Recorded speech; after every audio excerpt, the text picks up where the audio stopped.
Saúde, amada igreja, no Pai do Senhor. Louvo a Deus por mais esta oportunidade que Ele me concede e de mais uma vez estar neste lugar contribuindo com os amados irmãos. Louvo a Deus pela vida do anjo da igreja, pastor Carlos, todos os obreiros da sua retaguarda, nosso amigo, o presidente da Câmara, vereador Massal, que Deus nos abençoe.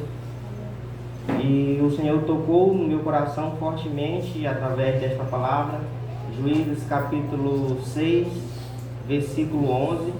Eu perguntei do irmão qual era o tema do culto, ele falou que era tema livre. E Deus falou fortemente comigo através desta palavra, e é através dela que o Senhor irá falar através dela mesma. Amém? Juízes capítulo 6, versículo 11.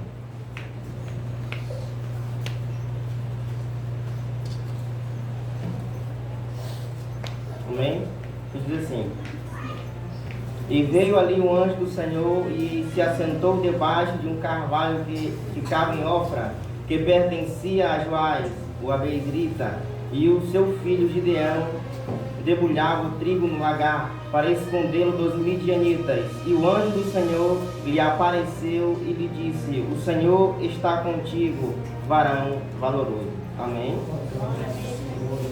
A Bíblia nos diz que nos tempos dos juízes, o povo, assim que Deus aprove, levou Moisés e agora concedeu a Josué que fosse agora, desse continuidade no seu ministério, né? E a Bíblia nos diz que após a morte de Josué, a Bíblia nos diz que veio o tempo dos juízes. Nós sabemos que entre eles estão Jefité, Sansão, Débora, todos eles foram juízes. Nós sabemos que num determinado momento, né, o povo ficou agora sem um rei, ficou agora sem um líder, e agora houve o tempo dos juízes. E nessa época, a Bíblia nos diz que o povo, todas as vezes que entrava um juiz e ele morria, o povo se desviava. Se você for ler toda a história dos juízes, o livro dos juízes, era um após o outro. Entrava um juiz, a Bíblia diz que o povo se desviava da presença do Senhor. Quando o povo entrava no cativeiro, ficavam na prova, eles oravam ao Senhor, o Senhor levantava um outro juiz para que assim pudesse libertar o povo. E se você for olhar a história, é o livro todo desta mesma maneira. E agora a Bíblia nos diz que o povo agora havia se desviado da presença do Senhor Jesus, e o próprio Deus deu o povo de Israel na mão dos midianitas e dos amalequitas. E nós sabemos que agora que o povo estava plantando e o povo vinha e roubava o seu trigo. Eles estavam cultivando e o povo vinha e roubavam a sua semente. Quando o trigo, quando as árvores estavam frutíferas, o povo vinha e roubava todo o seu mantimento. E quando o povo começou a ficar em decadência espiritual e em decadência material através de finanças, o povo começou a voltar-se para o Senhor, porque havia necessidade no meio do povo de Israel. Nós sabemos que no dia de hoje é algo muito interessante a se pensar, pois nós vemos exemplos hoje, no dia de hoje, dessa mesma maneira, pessoas que só vêm atrás da igreja quando tem uma necessidade, pessoas que só procuram o Senhor quando estão na prova, quando estão passando por dificuldade. O povo de Israel, quando estava em bonança, o povo de Israel, quando não estava faltando nada, o povo começava agora a não ter necessidade da presença de Deus, porque não havia necessidade nenhuma, e agora eles iam após os seus deleites, e a partir desse momento esqueciam rapidamente daquele Deus que havia tirado outrora eles lá do Egito, aberto o mar vermelho, lançado 10 pragas no Egito. Eles haviam se esquecido do Deus que havia feito a promessa para o seu povo, e a Bíblia diz que o próprio Deus deu eles na mão dos amalequitas, e agora o povo voltou-se para Deus. Sabe por quê? Porque havia uma necessidade. Tem muitas pessoas que só procuram a Deus quando estão passando por necessidade. Tem muitas pessoas que só procuram a Deus quando estão na prova, quando falta o que comer, quando falta o alimento, quando a enfermidade bate na porta, quando está desempregado, quando tem uma necessidade, ele vem para a casa de Deus. Mas quando tudo está bom, quando nada lhe falta, ele não tem coragem de vir à igreja agradecer pelo Deus que tudo pode, pelo Deus que sustentou até neste momento. Tem Tem pessoas que só procuram a Deus quando tem uma necessidade, e assim se encontrava Israel naquele momento. E a Bíblia diz que Deus agora apareceu para um homem chamado Gideão. Ele estava malhando o seu trigo no lagar. Nós sabemos que o lagar não era um lugar para se malhar trigo. Nós sabemos que o lagar era um lugar para se pisar uvas naquele lugar, naquele momento. E a Bíblia diz que agora ele estava malhando o trigo no lagar.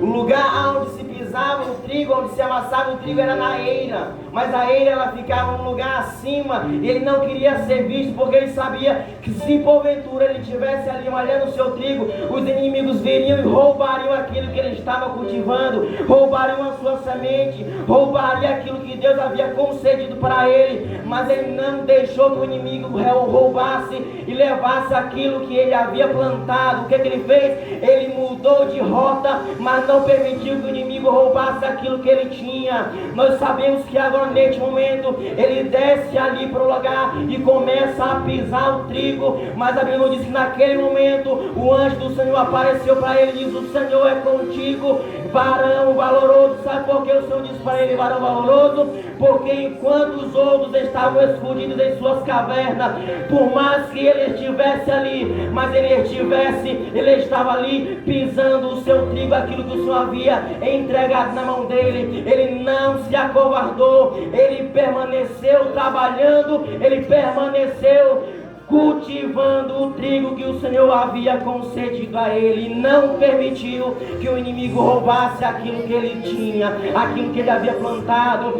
Faça como Nabote, morra, mas não entregue a vinha que o Senhor te deu. A Bíblia diz que Nabote tinha uma vinha e Acabe se engraçou por ela e ofereceu muitas propostas para ele, mas ele sabia que aquela vinha dele era uma herança de seu pai. E a Bíblia diz que Jezabel manda matar aquele homem inocente. Ele morreu, mas não entregou a vinha, que era herança sua, que era herança do Senhor. Tem muitas pessoas que têm entregado a herança que o próprio Deus entregou. Não entrega a tua herança para o inimigo, não entrega aquilo que o Senhor confiou em tua mão. O que é que tu tem entregado para o teu inimigo? O que é que o Senhor está cobrando de você nesta noite?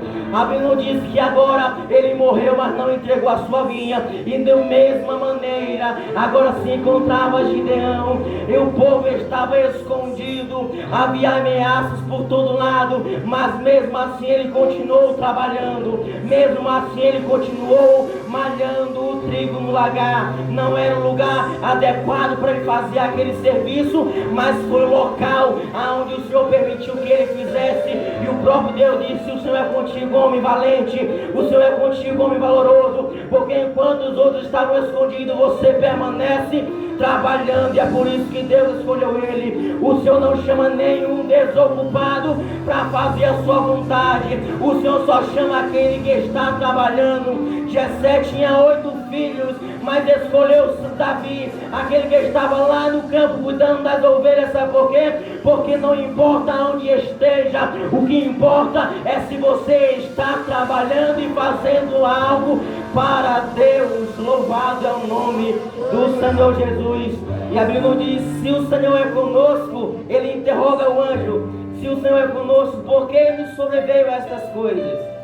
Por que tudo isso nos aconteceu? É o tipo de pessoas que sabem por que estão na luta, sabem por que estão na prova e fica perguntando para Deus: Senhor, por que eu passo por isso? Por que isso aconteceu? Eu não aceito isso. Quem é você para decidir ou para dizer o que merece? Jó, ele não merecia passar por aquilo que ele passou, mas em todavia ele dizia: o Senhor me deu, o Senhor tomou, e louvado seja o seu nome. Não importa se o Senhor te deu, se ele tomou, o que importa é que ele permanece sendo Deus e você precisa honrar e bendizer o seu santo nome. E Gideão começou a interrogar ele. Aí o anjo disse para ele: homem valente, vai nesta tua força, porque com esta força livrarás o povo de Israel das mãos dos midianitas. Agora nós vemos o seguinte: agora o anjo diz: vai nesta tua força, não é nessa tua força. Sabe por quê?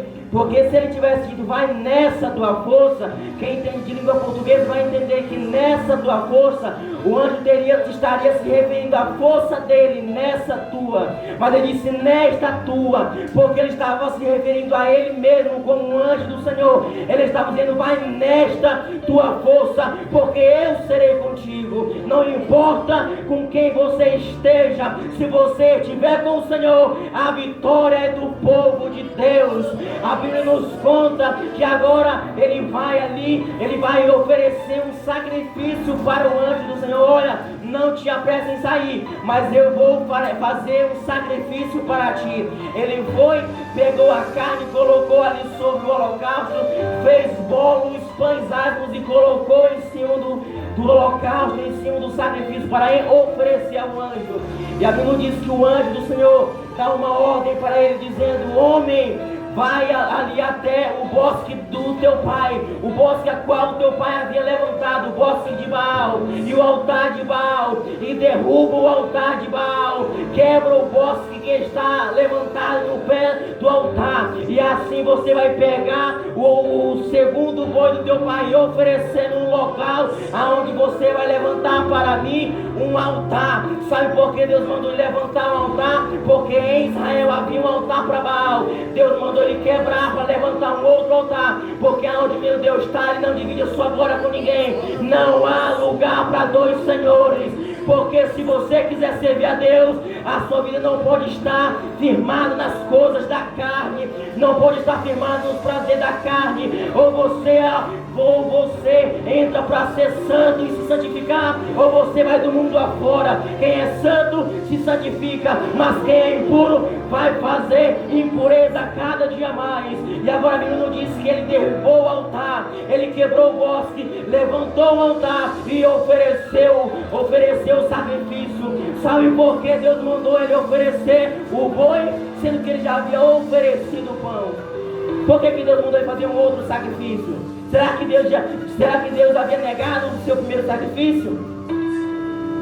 Nós sabemos que quando Deus ele fala para Moisés oferecer o sacrifício lá no Êxodo, ele mandou oferecer carne viva e deveria ser emolada, para assim o seu sangue descer sobre o altar, para que assim representasse o pecado do povo. E agora Gideão ele vai oferecer o pão, oferecer farinha.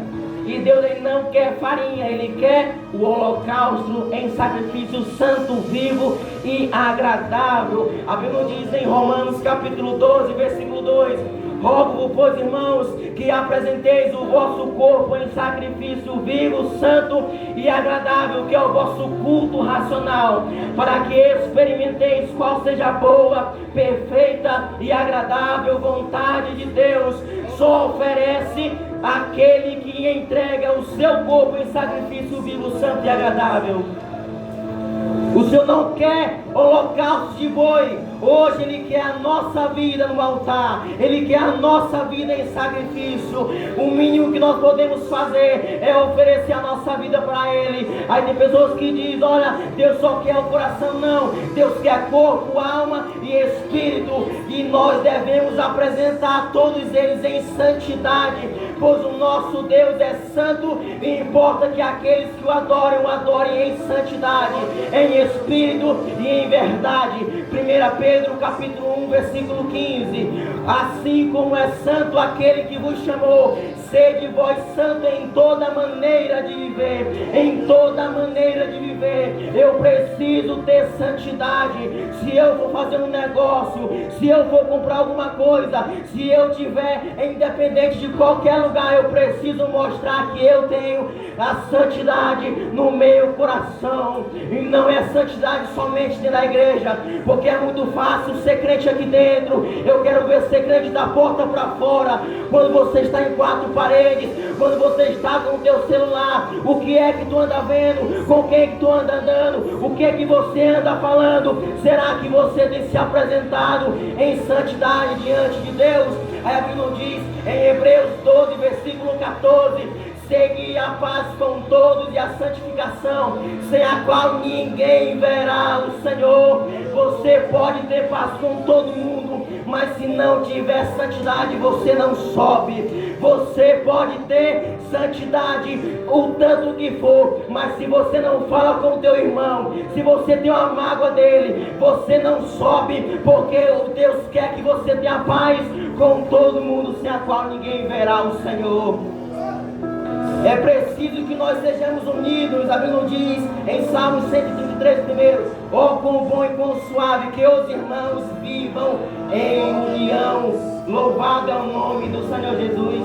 E a Bíblia nos diz agora que Gideão, ele faz uma prova com o Senhor. Ele oferece o seu sacrifício. Ele diz: Senhor, prova que tu és comigo. E o Senhor diz: Gideão, mostra e me diz qual é a prova que eu te responderei. Ele tinha dúvida do seu chamado, mas o Senhor diz para ele: ó, pode me perguntar o que você quiser, e qual ser a prova que eu vou te responder. Senhor, eu vou colocar um velo de lã em cima da eira, porque na eira Deus havia chamado ele no lagar, lá embaixo escondido, mas quando Deus confirmou a sua chamada, estava na eira, estava lá em cima. Sabe por quê? Porque Deus chama embaixo e coloca em cima. Deus chama lá no pasto e coloca para governar.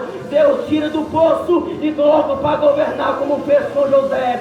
Deus, ele chama lá fora. Deus chama o menor da casa, mas coloca no lugar do maior. Sabe por quê? Porque não importa quem seja, o importante é aquele a quem Deus quer exaltar. Não importa, Deus, ele sempre vai levantar o menor da casa, desde que este esteja adequado conforme a sua vontade. Aleluia, louvado é o nome do Senhor. E Deus agora confirmou o seu ministério através daquele velo de lã. Ele fez a primeira prova dizendo: Senhor, se o velo de lã estiver seco e quando amanhecer o lugar estiver molhado, eu saberei que tu és Deus. Agora, Senhor, faz conforme a sua palavra. Ele disse: Senhor, não se ire contra mim, que eu vou fazer outra prova.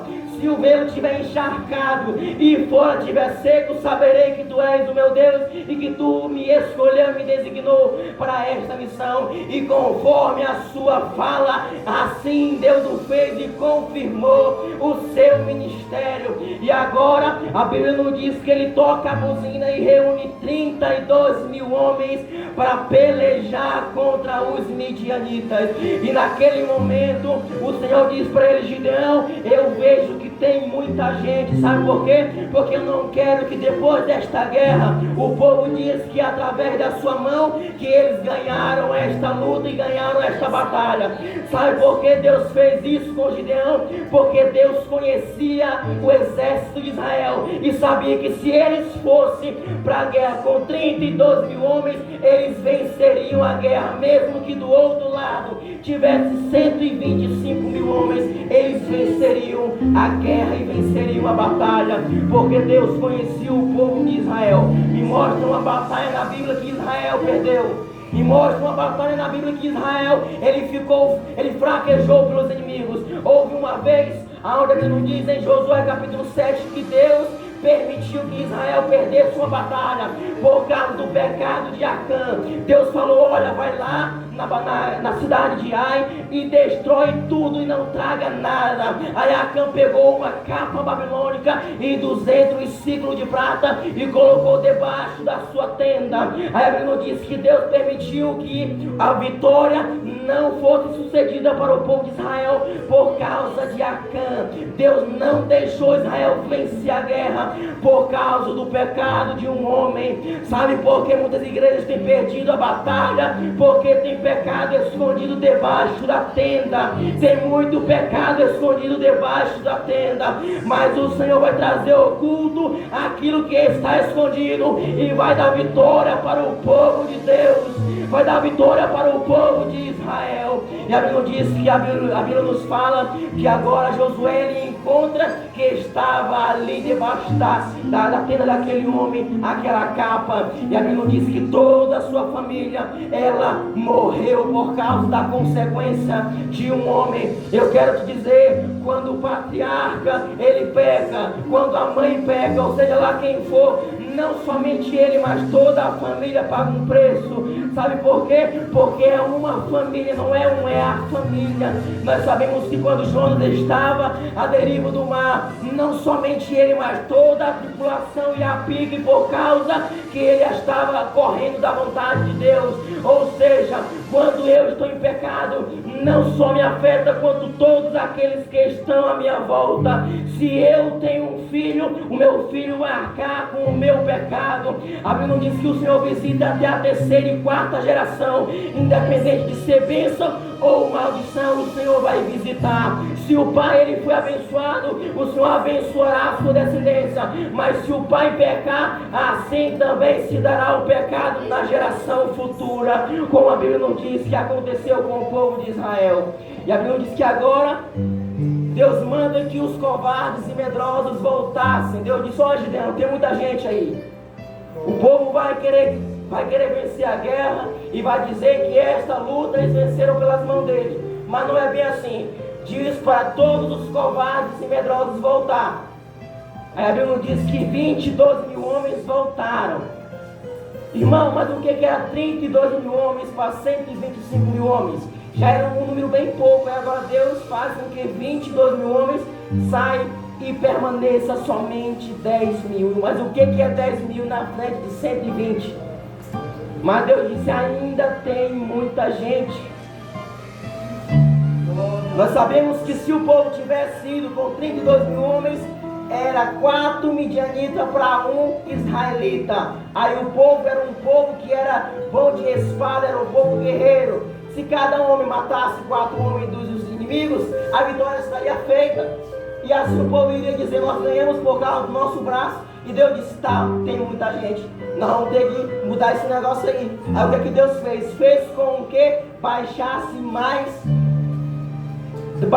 para 300. Deus disse: ó, faz descer o povo as águas. E aquele que beber, levando a mão à boca, esse é aquele que vai contigo. E aquele que enfiar a cabeça na água, como o cão bebe água, esse não irá contigo. E a Bíblia diz que daqueles a quem o Senhor escolheu, só sobram 300 homens. Mas o que é 300 homens para 120 mil homens, irmãos?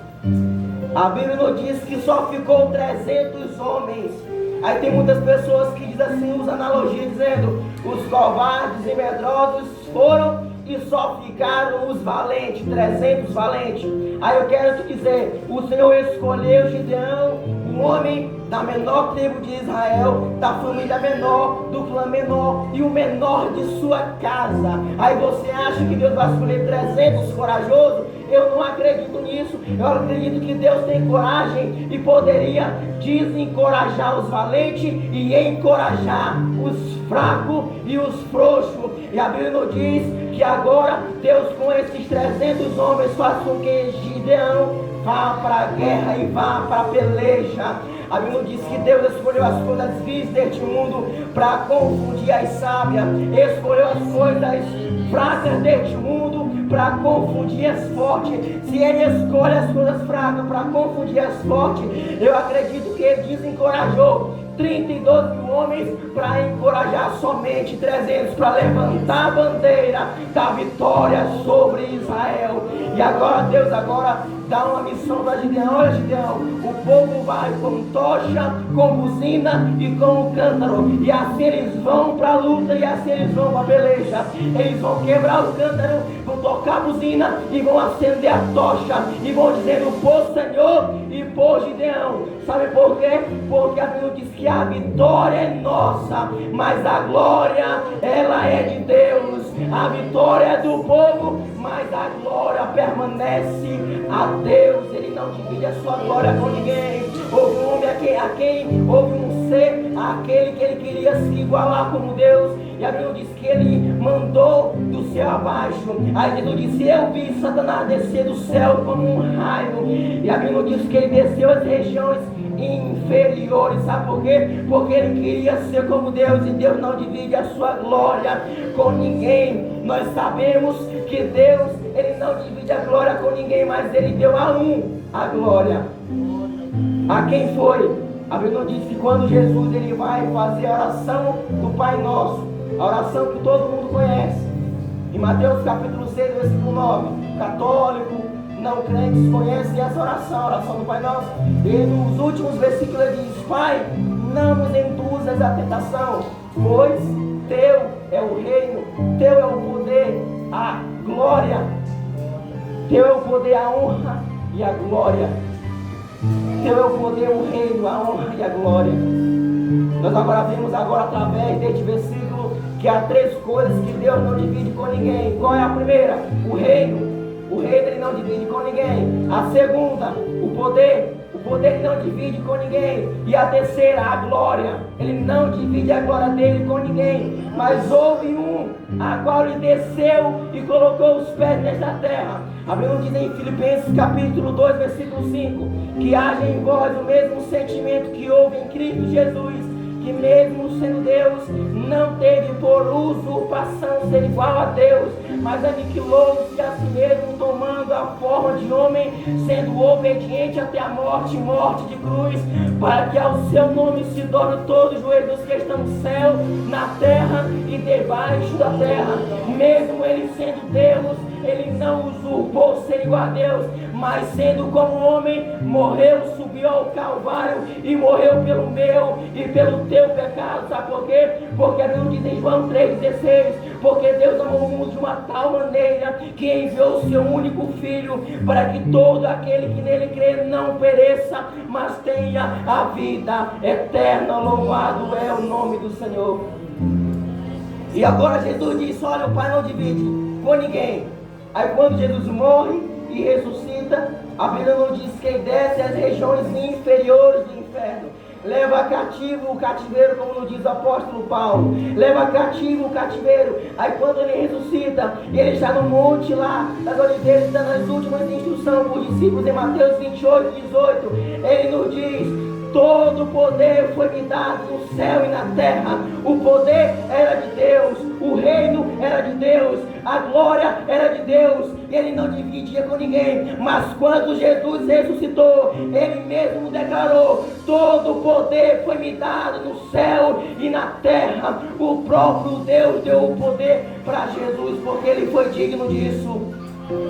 E a glória, Daniel, e o reino, a Bíblia diz em João 14, primeiro: não se turbe o vosso coração, creis em Deus, creis também em mim. Na casa de meu Pai há muitas moradas, e se não fosse assim, eu vos teria dito, pois eu vou preparar-vos lugar. E se eu for vos preparar lugar, eu virei outra vez, para que aonde eu estiver, estejais vós também. Aí a Bíblia diz que Tomé pergunta: Senhor, como nós sabemos, como nós faremos para saber o caminho? Aí Jesus responde no versículo 6 do capítulo 14 de João: eu sou o caminho, a verdade e a vida, ninguém vem ao Pai senão por mim. Aí Filipe pergunta: Senhor, mostra-nos o Pai. Aí Jesus responde: estou há tanto tempo convosco que ainda não tendes me conhecido, Filipe. Quem vê a mim, também vê o Pai que me enviou, porquanto eu e o Pai, nós somos um.